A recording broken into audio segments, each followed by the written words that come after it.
This is the 156th episode of Downtime Podcast. My name is Alyssa. Jeremy is not on the line for this episode. He will be joining us in a couple weeks. He's been pretty busy with a few things. To be completely honest, I don't even know if Jeremy has Wi-Fi right now. So once he's configured and has everything set up, we're going to have another episode, the two of us together. This is the first episode of Season 5 of Downtime Podcast. We've been doing this for a while now, which is crazy. And I'm looking forward to our first episode together for this new chapter.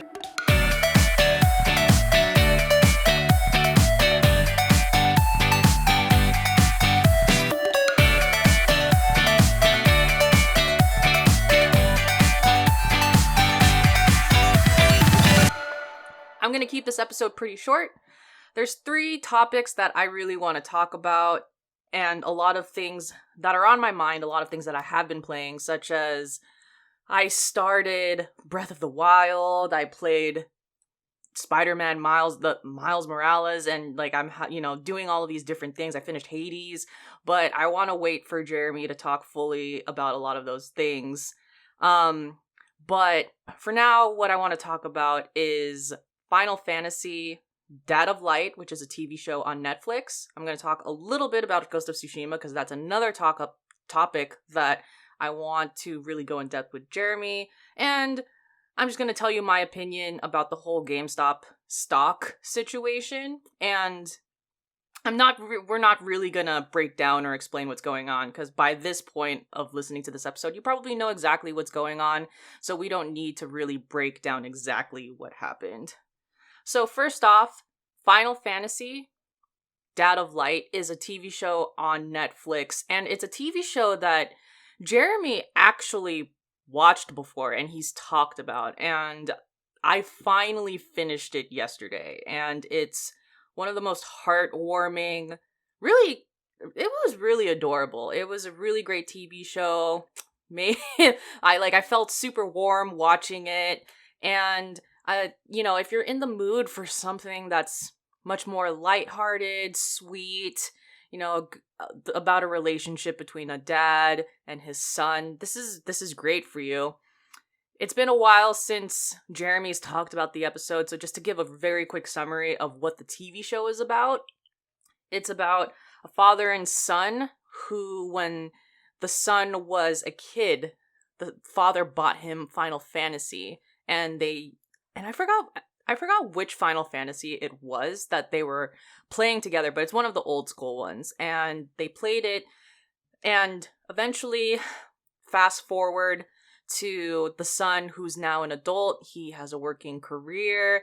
He doesn't have as much of a strong relationship with his father as he did in the past. And so he's now working, and he finds out that his dad quits his job just as his dad is about to reach retirement. And basically, everyone at his dad's company is confused. Why did he quit? This guy was the best. He was going to be promoted. He was going to do this. He was going to do that. And so the son and the mom are trying to figure out what's wrong with the dad because the dad's not talking to anyone. So the son gets the dad to play Final Fantasy XIV on his own. For people who don't know, that is the MMORPG version of Final Fantasy, and the dad's playing it with his character, the son's playing it with his character, and the series is them rekindling their relationship, and the son really, getting to know his dad once more, and finding out, why exactly he quit his job.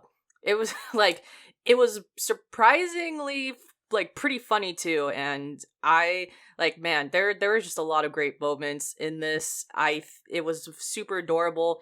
They really captured the awkwardness of playing an MMORPG where the animation and the gameplay wasn't seamless. What was really funny was they were in a scene where they were in an onsen or a hot spring, and it was just so awkward seeing the characters get into the hot spring because it was the awkward animation of like they were like run, like trying to find the hot spot where like they could sit, and like they were like awkwardly like just walking, and no one was like finding their footing, and it really felt like NPCs and what it like actual players playing the game. So that's what I really liked about them when they were playing this.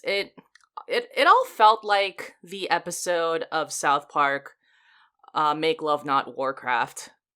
Like it was this TV show was a very good representation of just like how it feels playing an MMORPG, and it was really cool, and it all leads up to them fighting a final boss, and it was just a very well done show.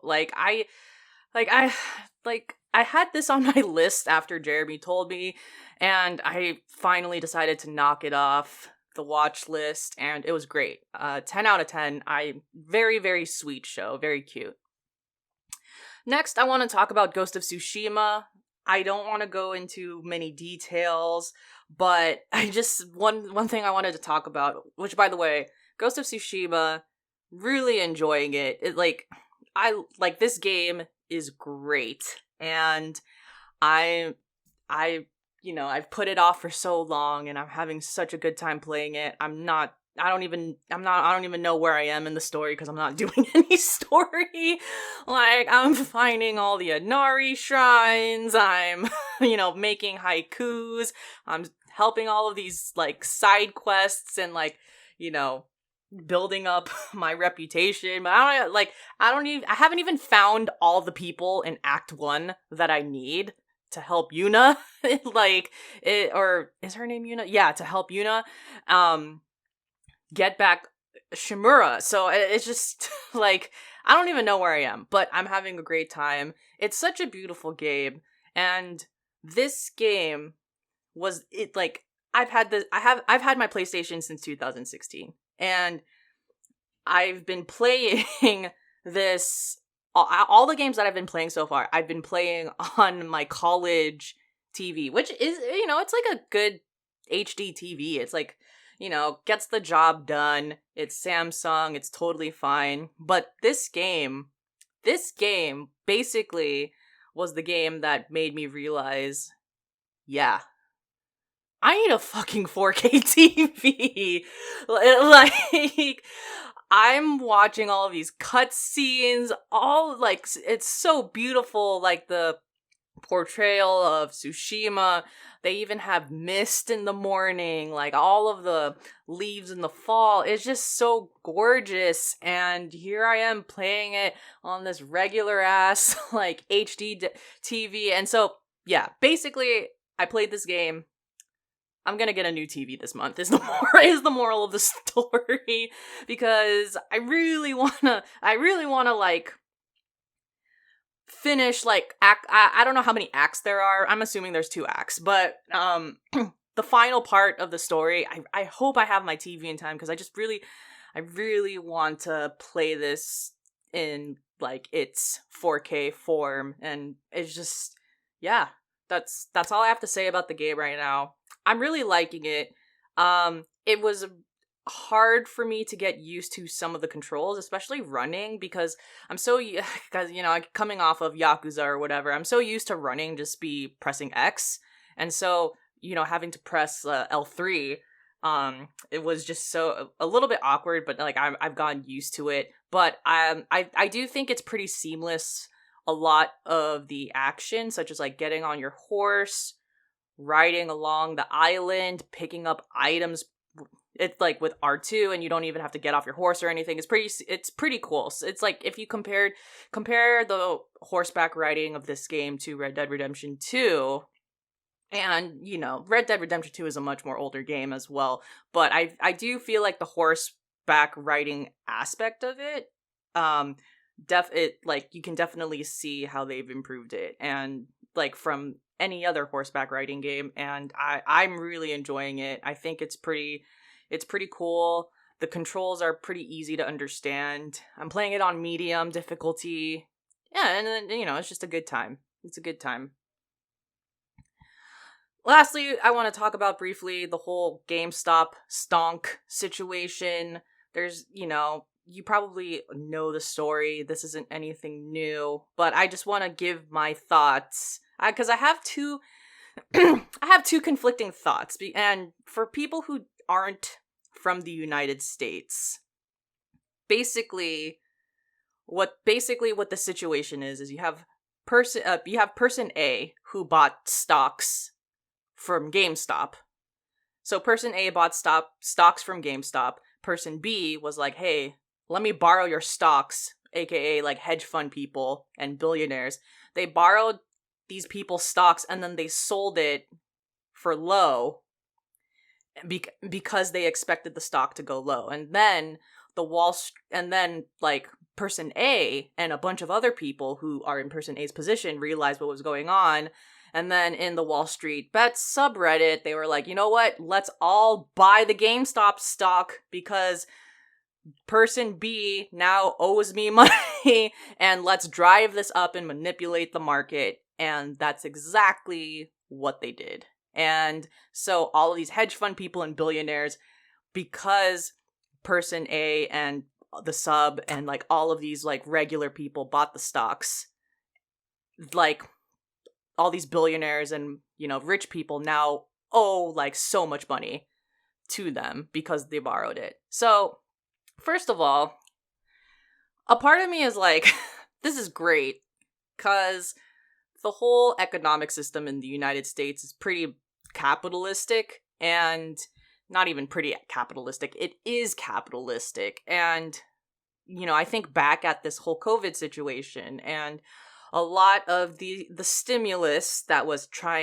with the intention of bailing out people and like trying to help people who were laid off or unemployed, who had to take pay cuts. Like a lot of the stimulus didn't even go to them. Like the stimulus went to billionaires, it went to millionaires, it went to huge companies. It didn't even go to small businesses. Like it didn't go to people who actually like really didn't like couldn't afford to pay rent. And so, motorcycle. All right. So there's a lot that I could say on the topic. Also, like a lot of people don't have a lot of people don't know how the stocks work. And a lot of people like, it's a whole class thing that people don't even know how to manage their finances. Some schools don't teach economics anymore and home economics, how to manage, how to save money, how to do stocks. And like, all these rich people, they've been manipulating the market and doing things for so long. And then finally, like you have like, as kind of regular people and a lot of people who may not know what's going on, we're all, there's always a level of intimidation. Like, I don't know how to do stocks, so I'm just not gonna, do this. And so what's great is finally like a group of people on the subreddit or wherever, we're just like, you know what, fuck it. Let's Google how to beat the system. And they totally beat the system. And I'm all about like everyone like having a fair trading game, like everyone having like equity for money, which so many people have, like so many countries have except for the United States. And on top of that, it's just like you see how flawed the system is because you have apps and companies that sell cheap stocks, and like Robinhood HQ, they totally like are limiting their stocks now after they've realized like, oh, the average person, is all trying, like knows how to do stocks and knows how to manipulate the market like rich people. So we're now going to limit them. It's just like you can finally see the flaws in this whole system, in the government. And I don't be surprised if in the United States, the government decides to make new rules that are going to limit the average person from doing stocks in however way. It's just, it's like, it's a whole economic class issue, and that's what annoys me. And then the last thing I want to talk about is just, this isn't gaming related, but I really do hate how there is no retirement guarantee for people in the United States. A lot of countries, they just have regular pensions and the government helps the elderly when they get older and they retire. Where in the United States, you have to create accounts from these private companies like Fidelity and Vanguard, and you have to create what is called a 401k, which is putting retirement money into stocks. And it's just basically this whole situation just shows how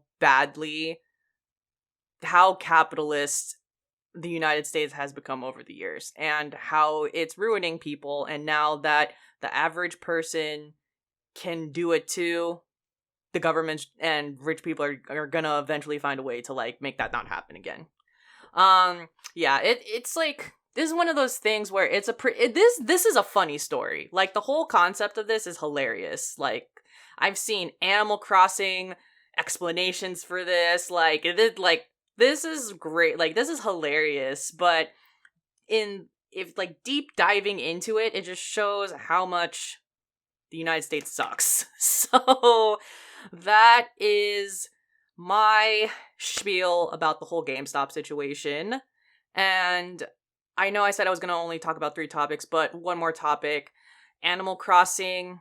As of tomorrow, it is February 1st, which means that all of the Festivale items, which is Animal Crossing Mardi Gras, is available. So make sure that you buy it at the store, as well as there's going to be, I believe, recipes on Festivale / Mardi Gras, which is February 15th in Animal Crossing. And there's gonna also be a few special items at the Nook store, or not the Nook store, but the Nook app. I think I read that there's actually gonna be a football rug specifically for the Super Bowl. When they sell special items based off of international holidays, which I think is pretty funny. So I'm looking forward to that as well. And yeah, that is all I have to say.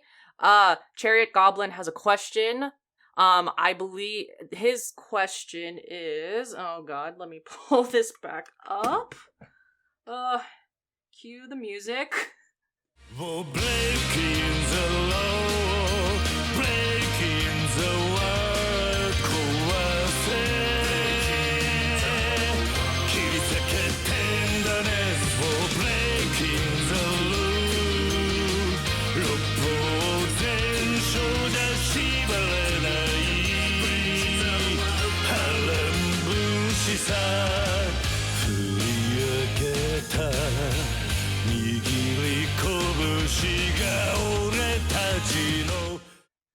Chariot Goblin's question.